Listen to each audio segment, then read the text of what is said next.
Hello dear subscribers, today I will tell you how you can easily fix your problem. So if you can't download Instagram on your iPhone, so you just find it in App Store but it's just stuck on download, so how you can fix it. So first way, just try to close your App Store app and just open again, just go back to search, just find here again Instagram and just try to download it again. And if it doesn't help you, just check if you what size free space you need to have to install this app, so you can see it.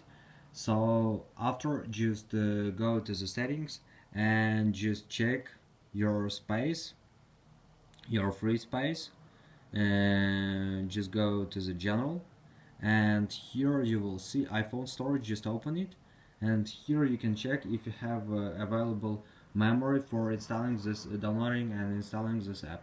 And also you can check your internet connection, so just go to the settings, and in the settings you need to find Wi-Fi. If you're using Wi-Fi, just try to turn it off and turn on again. And if you're using mobile data, just turn off mobile data and turn on again. Also you can do it with airplane mode, just turn on airplane mode, wait a few seconds and just turn it off. So if it doesn't help you, just go to the general, just scroll down, just tap on shutdown, slide to power off, wait a few seconds and just power on your phone again. So just simple restart your phone. So this is the way how you can also try to fix it. So thanks for watching, have a nice day, subscribe to my channel, click like, and goodbye.